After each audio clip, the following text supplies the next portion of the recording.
Did you know you lose 91 days a year to scrolling? That's your entire summer gone. So this summer, log off and show up with friends and some ice-cold Heinekens. Then instead of commenting on your crew's stories, he'll be making memories with them. Sorry, social media. The scrolling ends and the fun begins with cold Heinekens and good friends. Heineken, social networking since 1873. Available at your local Heineken retailer or for delivery at Heineken.com. Must be 21 plus to purchase. Enjoy Heineken responsibly. What to happen this weekend. So it's not just about contract extensions and signings and who replaces who that we're going to be talking about here. There is also a motor race. And that has been the case, Kunal, for the second consecutive weekend, because last week we were only talking about Sonny Hayes and his terrible ways of winning Formula One races. And this weekend, we're going to count how many journalists were present at Max Verstappen's media scrum. Because I just got this photo from our social media manager, Uttara, and it's a phenomenal picture. And she sent it at just the right time. I'm looking at upwards of 1, 2, 3, 4, 5, 6, 7, 8, 9, 10, 11, 12, 13, 14, 15, 16, 35 people. Is that normal for a driver to have that many people at their media scrum? You're just seeing the photo that I'm seeing. I'll tell you what I am seeing. Okay. There are actually 33 drivers or 33 media people out there to meet driver who will actually race for car 33 next year if he doesn't win the world championship this year. But, this picture reminds me of the 2019 Belgian Grand Prix. I was there in that very area, the Red Bull Energy Station. And guess who was the driver who had similar number of people out there? It was Pierre Gasly. He was demoted. He was leaving.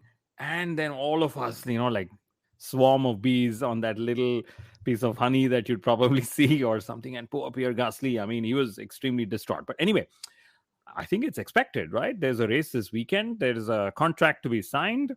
There is a seat available at Mercedes. Or is there?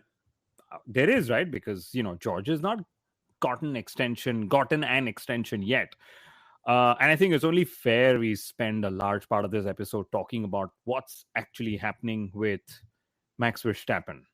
What do you think, Soumil?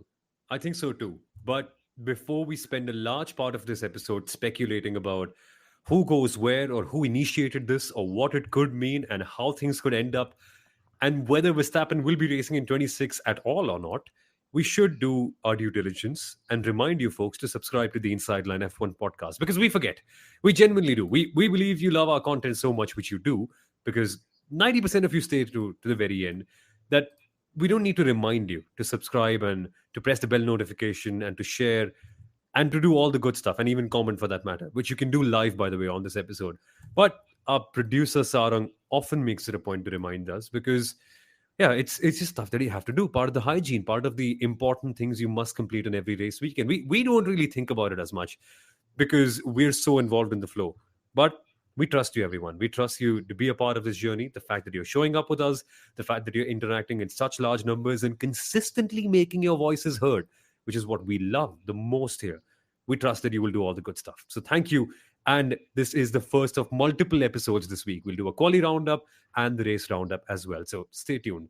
But to the point, this, Kunal, is not unprecedented. I believe that if this move does go down, it will match the scale of, rather, it will match the shock of Lewis moving to Ferrari. If not the hype of it actually happening, because, of course, Ferrari and Mercedes, two different entities.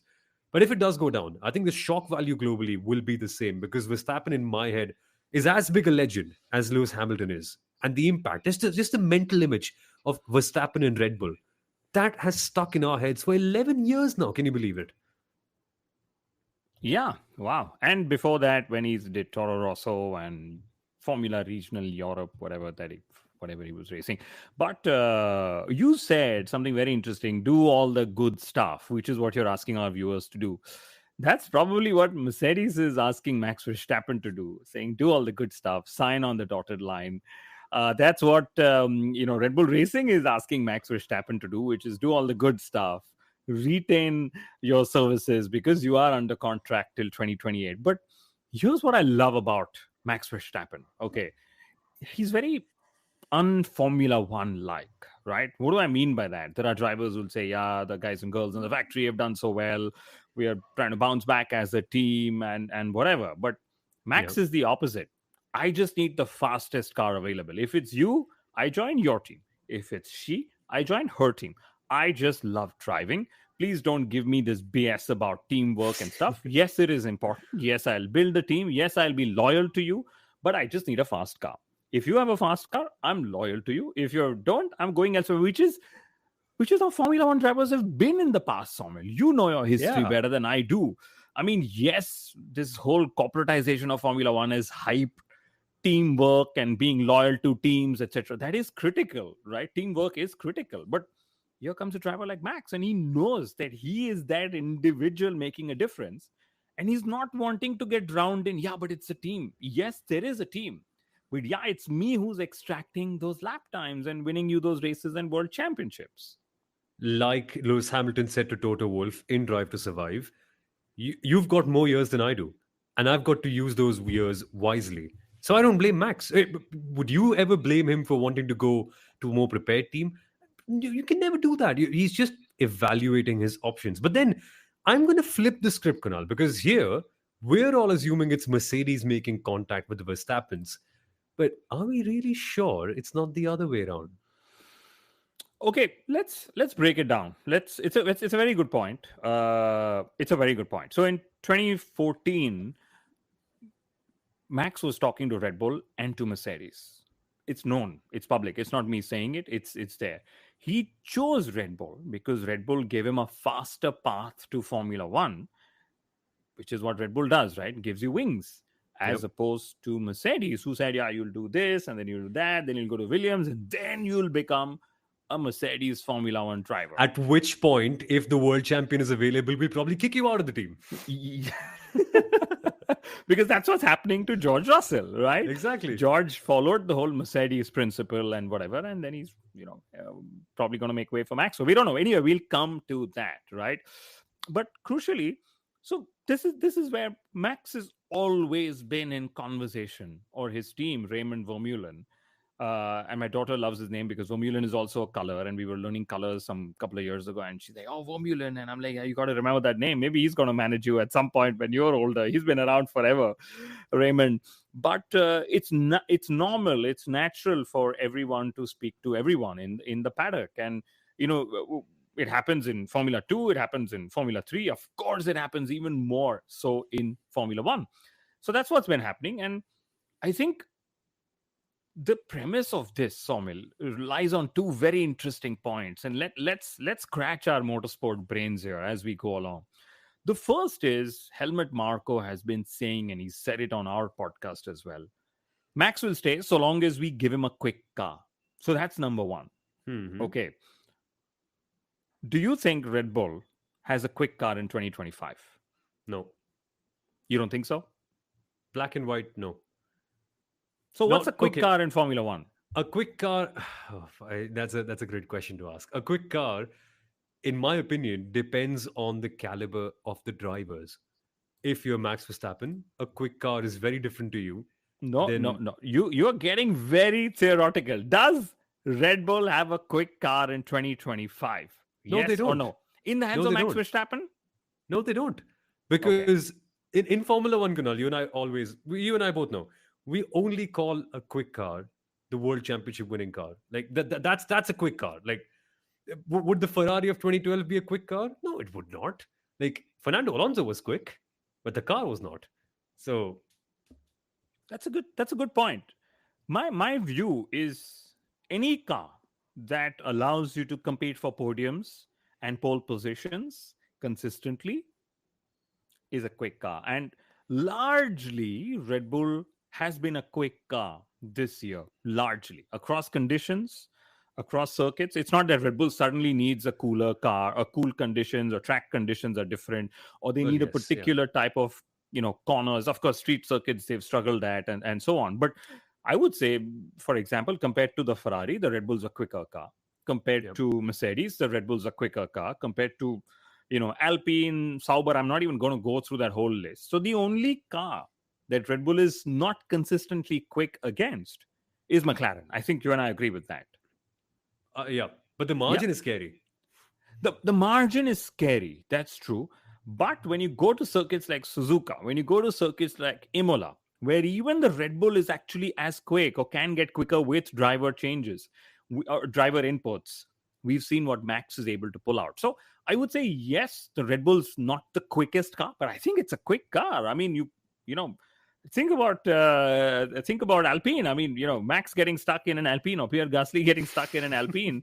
Valtteri Bottas might just get stuck in their Alpine. Anyway, the premise here is Red Bull needs to give a quick car to Max, and we need somebody from Max's team or Red Bull Racing to come and tell us what exactly is a quick car. Because that is the bone of contention. The whole exit clause drama is how quick is a quick car, basically. And I'll go the other way as well. Like, this whole thing of a quick car, you said exit clause. Of course, the clauses are all also about points, right? You're so many points off the leader, so you're not in a quick car. But what's a quick car? I mean, to be in the top 3, top 5 of a world championship on a podium, that's a quick car, I would say. And Red Bull needs to come out and say that Max is in the battle. The Sarika, yes, we've been waiting for this week's episode as well. I wasn't there last time. I got some penalty points for it. But anyway, so my point is, I think this is a quick car. Now, the question is, Soumil, who will have a quick car in 2026? Take a wild guess.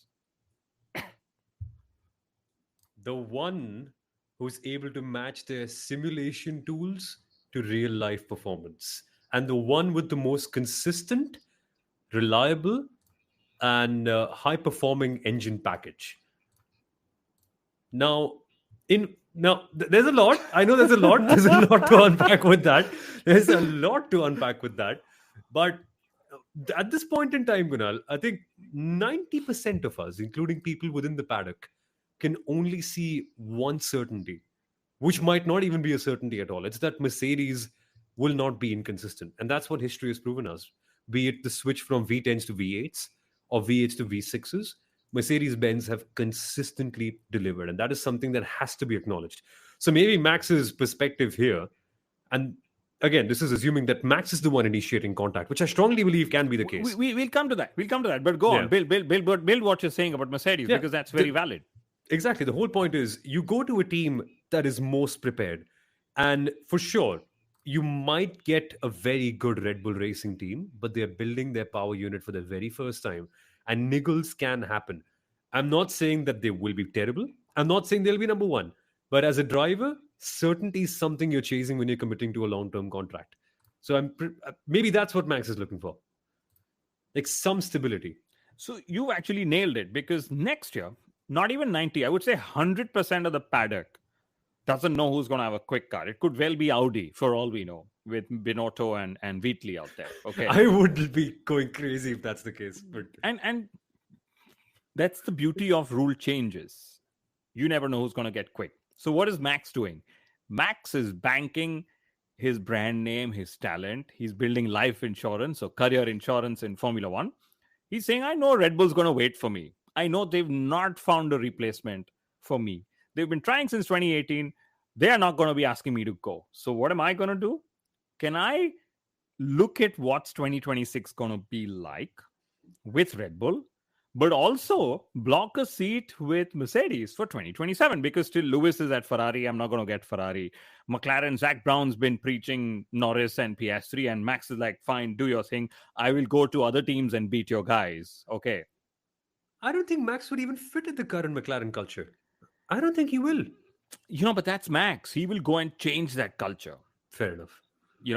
And so, Max is like, Zach, you've told me I'm a lucky world champion. I'm going to beat you and prove you. You said you have your two drivers. I'm going to go wherever I can go and beat you. I've beaten you at Red Bull. Now I'll go to Mercedes and I'll beat you at Mercedes. So that's probably where they're all going to go. But you're right. So nobody knows what's happening in 2026. Which is where I love that Max is saying, you know what, I'll block a seat at Red Bull and I'll block a seat at Mercedes as well. Let both teams work extremely hard to win my services.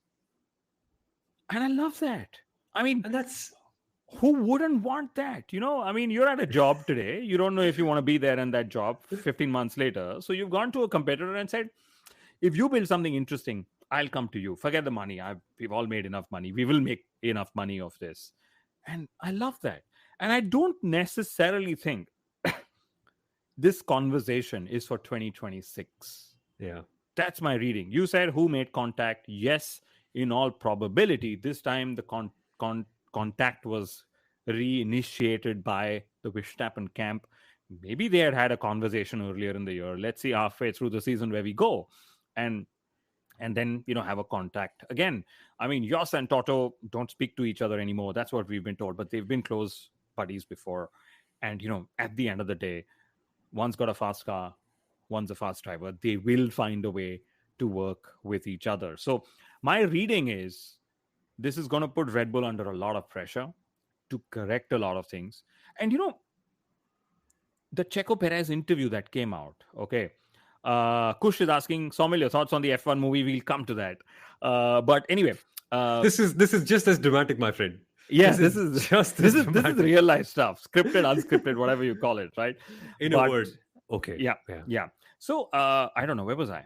I missed my train of thought. But yeah, so the whole conversation goes back to who's got a quick car in 26. Nobody knows. I think the pressure is also on Red Bull. I was saying, the Checo Perez interview where he said, everything went awry after Adrian Newey left. I think this is also a very orchestrated attack on Red Bull. Checo Perez spoke, Ricciardo spoke, George Russell spoke, Max Verstappen spoke, all about, Max leaving, things not working at Red Bull, etc. And I get this feeling this is also a hangover of the power struggle that we saw at Red Bull Racing last season, Soumil. Was it last year? Year before last? Yeah, year before last. Year before. No, last year. February-ish. Yeah. Because 23 was when Mr. Mateschitz left us. So that's when, sort of Feb, Jan, that's when everything started to unravel. Yeah, I think so too. And I'm now thinking of Alain Prost now. And you might be thinking, why is this guy always thinking of Alain Prost? I always am thinking of Alain Prost. But 93, when he came back, he was on sabbatical in 92. And in that year, of course, Nigel Mansell did end up winning the World Championship. But even then, Williams' eyes were on one Max Verstappen. Sometimes, even though you have a great driver within your ranks, there's always someone better out there. And sometimes you've got to be ruthless. Now, Williams were lucky in Nigel's case that he wanted to go to IndyCar and he felt that he had nothing to prove anymore, which is exactly what ended up happening.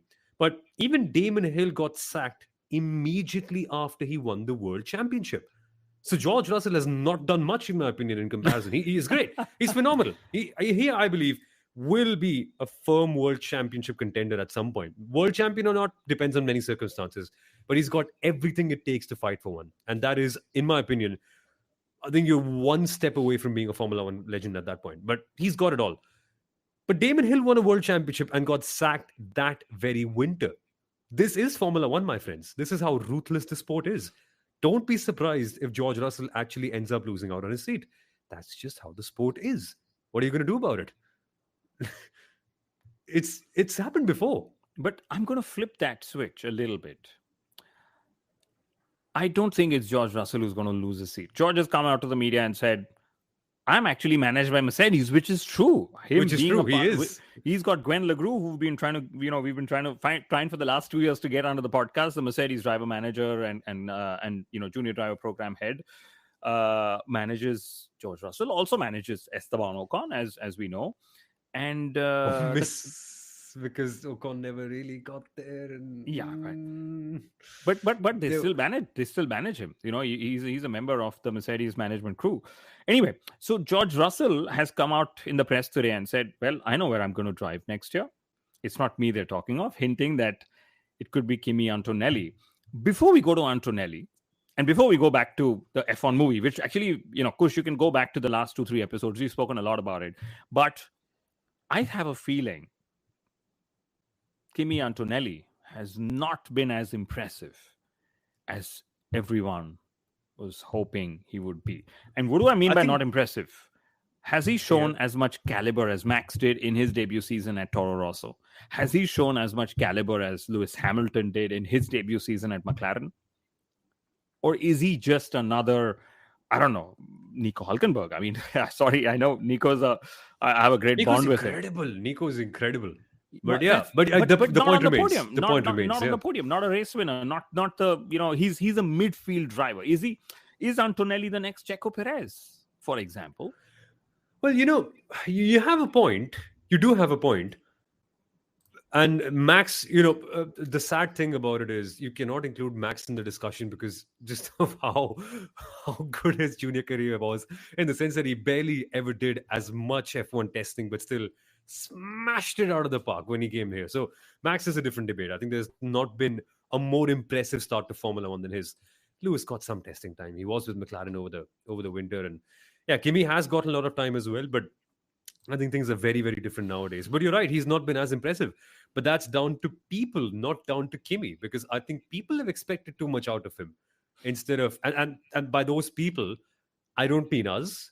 I mean the people at the top of the team, because their expectations of him hence allow us to set our expectations of him. Because had Kimi not been given the Mercedes seat, we wouldn't have expected as much from him. Maybe we would have expected, say, something similar to what we expected from George Russell in 2019. And we were very impressed of him, even though he did not score a single point, but his teammate Robert Kubica did, because we saw what he was doing throughout the season. So it's the expectations that the Mercedes camp have themselves placed on him, which is astronomical. And then the fact that they're even considering, or if they would be even considering, to let him go now. I hate using the F word, but that would absolutely F with his career and his mind and his personality and his life. It puts a tag on you. Like, and sure. Would another F1 team hire Antonelli? Sure, if they Mercedes would. was to drop him. Who? Williams? They've got settlement there. McLaren, the other Mercedes team. Alpine? You think? Yeah, I mean they'll hire anyone at this point, but that's one. Perhaps Aston Martin, if they're looking to build something for the future. I mean, imagine Aston Martin wanting Max Verstappen and signing Antonelli with Lance Stroll. My problem is, I don't know. Of course, it's only been 11 races, but I don't know if Antonelli has had the impact on other 11 teams. And I say 11 because from next year you could have 11th team. You're actually very right about or that. 10 teams. So I don't know where Max, so Antonelli would go. And my reading of this situation has always been that Antonelli has been Toto Wolff's ego project. I think I have found a junior driver. Good. I missed out on Max. I'm going to just accelerate this driver. But hey, if I actually get Max, who's always been my target, do I consider caring about the others? I don't know. I'm just hypothecating, whatever we call it. Sadhana is here. I cannot fathom the reason why F1 has been hidden for so long from the general masses, the nuances, the drama, the mess. Exactly. I presume she means the whole Max Verstappen saga, which is finally breaking up in front of us. And Sarang, our producer, has of course said, whoever loses the Mercedes seat, Drive to Survive wins. But he's also said something else, which is very interesting when I asked you, what exactly qualifies as a faster car? And Sarang says, any car that romances the tailpipes of the one in front is a quick car. Of course, this is courtesy of Horner's son. It's a very valid point. And Red Bull Racing are precisely not doing that. They're 30, 40 seconds away, sometimes half a second away in qualifying. That is, in my opinion, not a fast car. Because in Formula One, the only thing that's fast is the car that's in P1. And that's where you all want to be. Which, oh my word. Yes. Oh. Do you think we should also... one second. Let me compose my thoughts. At the start of this episode, 23 minutes ago, we said that there is also a motor race to talk about. And we have not spoken about that motor race for the following 23 minutes. So do you think it's a good time, Kunal, to also talk about how quick that Red Bull might be this weekend? Because I believe if there's any place where they're going to be good, it's here. I believe if there's any place where Mercedes is going to be good, it's this.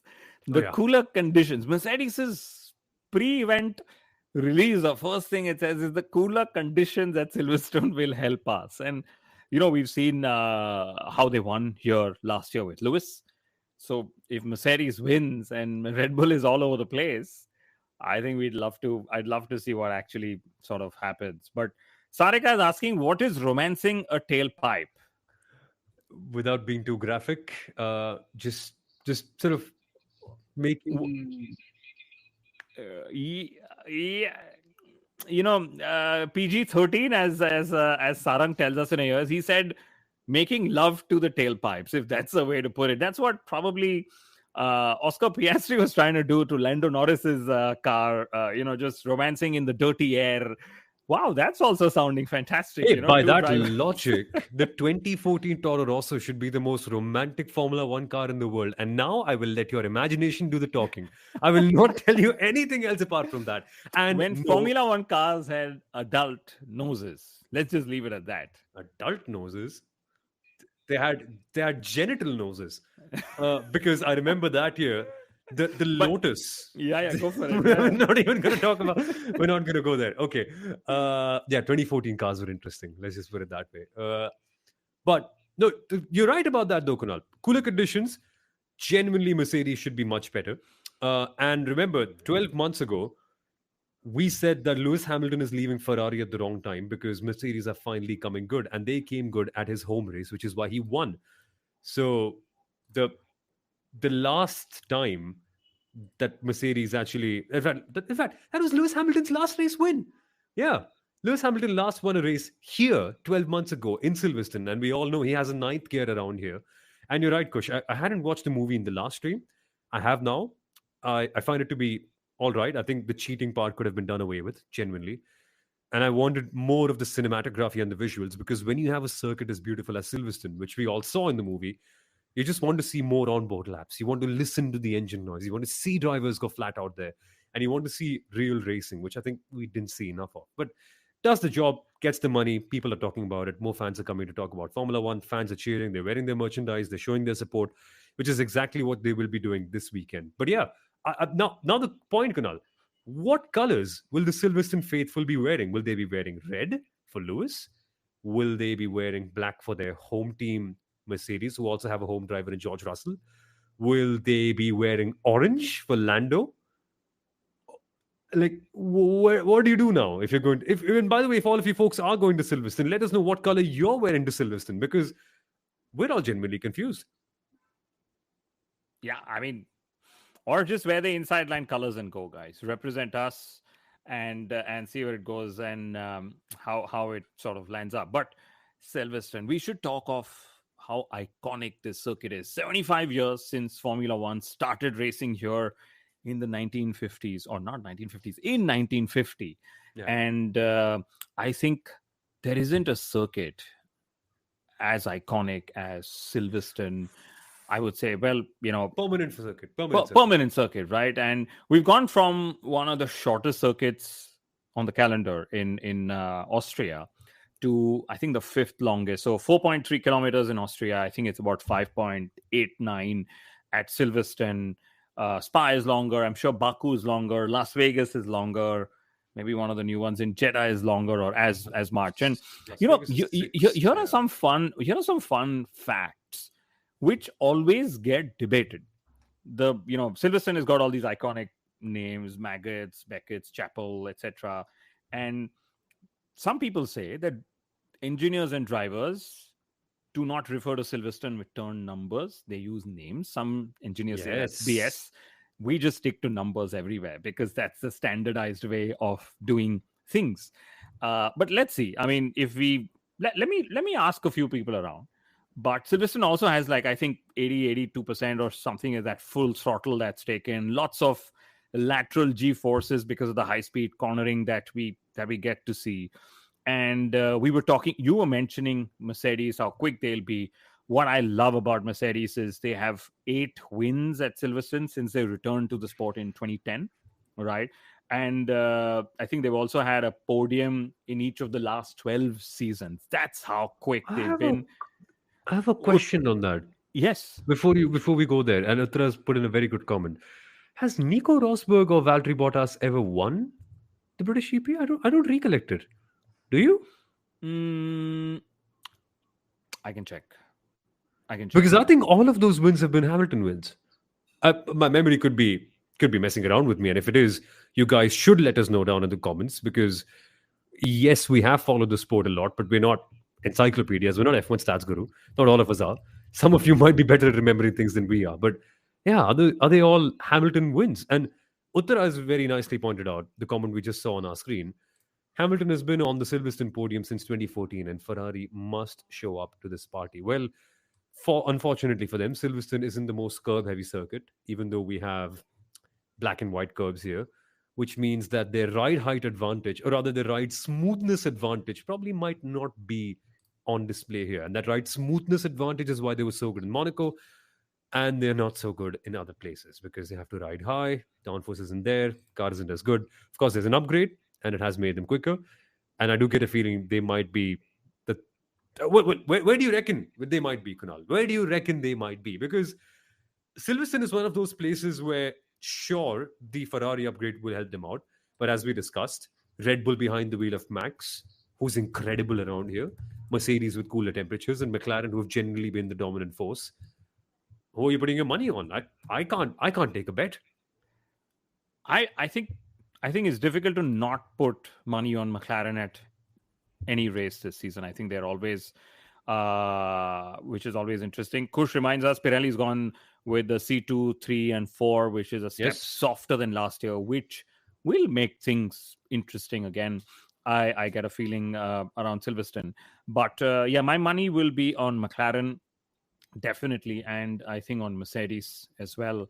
I think Mercedes also got like 8 consecutive pole positions with Hamilton, Rosberg, and Valtteri Bottas in 2013 till 2020. George Russell's first single-seater race win came at Silverstone. It was Formula Renault in 2014. And Kimi Antonelli's first F2 win came at Silverstone last year under tricky conditions. So Antonelli will be also eager to prove us even more, about the whole conversation. Has he really impressed the other 10 teams in Formula One? But yeah, I think it's always a very, very interesting circuit. Lots of history. I think Formula One was invited to 10 Downing Streets. Yes.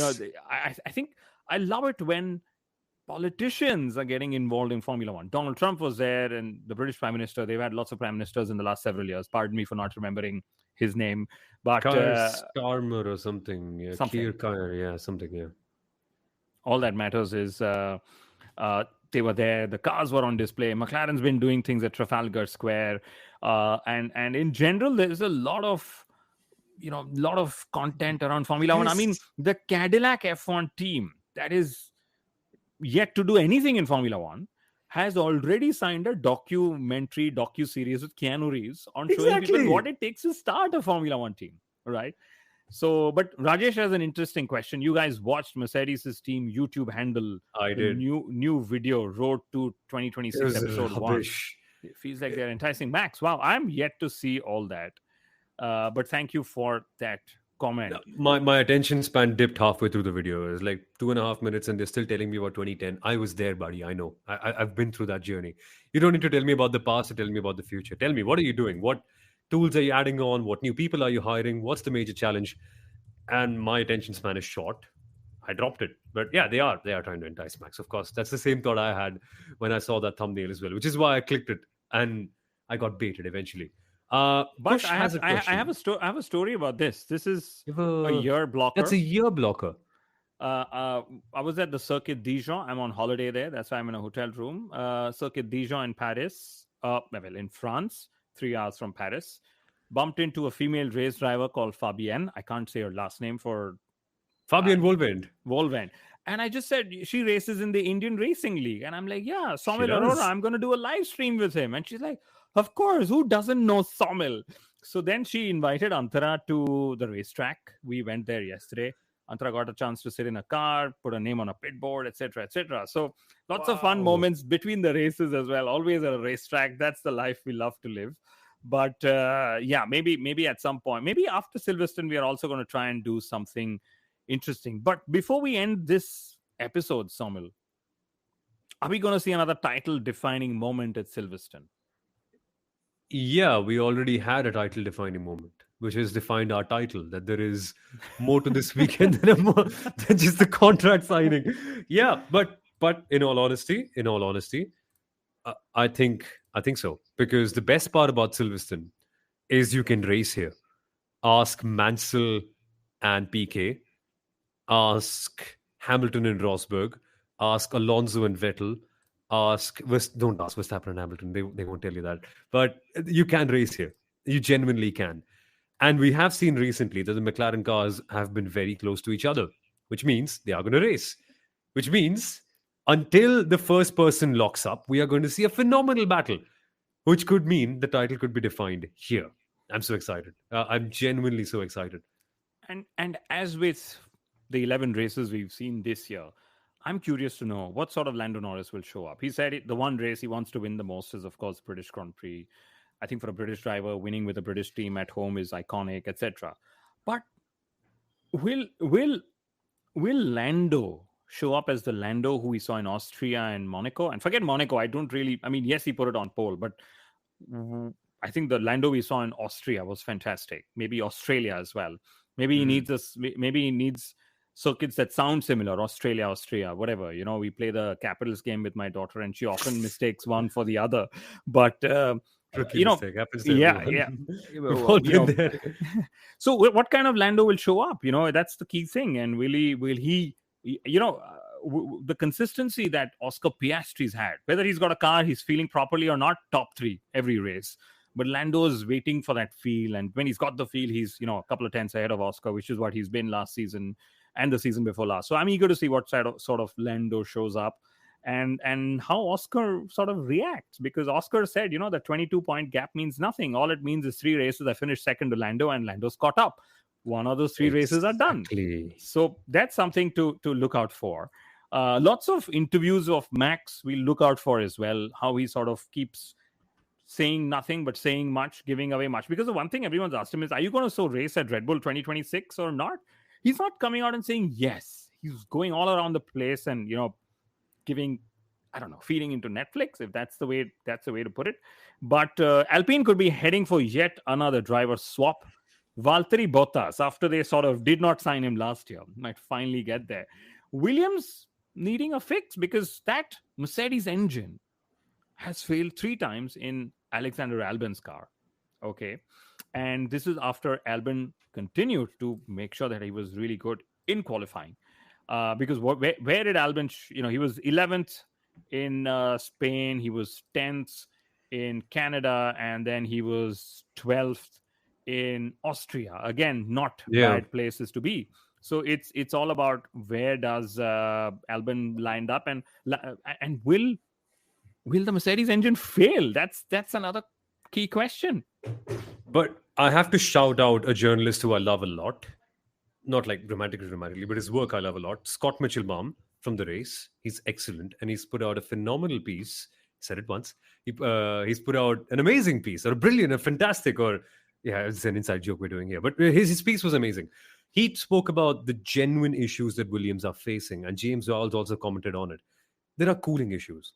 Now, the cooling issues have been repetitive on Albon's car for 3 consecutive races. The catch is, the issues are only being identified on track. And James Vowles says that our simulation tools are not good enough to catch those issues before they make it to the circuit, which is where Williams are right now.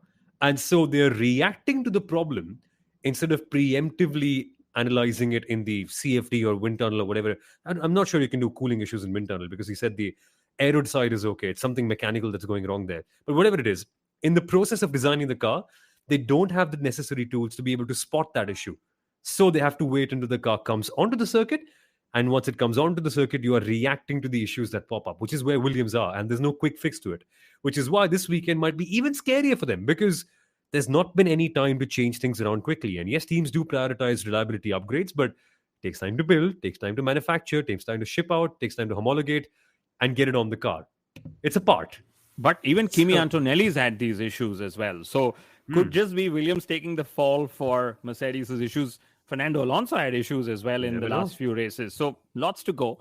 But so my bold prediction is going to be a Lando Norris win, the title-defining win that we're going to see again at home. I am going the opposite route, because I have just seen the weather forecast that Formula One has published. It says Friday 25 degrees, Saturday 22 degrees, and Sunday rainy 20 degrees Celsius. And if it's Silverstone and if it's raining, I know who my bet is. It's Sir Lewis Hamilton. Not Max Verstappen, really? I mean, Oh, in the oh, rains. now that you've put it that way, I think it's going to be Verstappen 1, Hamilton 2. No, but Hamilton 1, Verstappen 2, because at all other circuits I would have said Verstappen to win.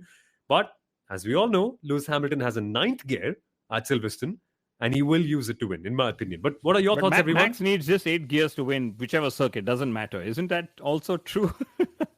You're like an angel. You're like God coming without being seen, but just telling us the voice of reason in our ears. And it makes sense because Verstappen's 8th gear is better than anyone's 10th gear in the rain, especially.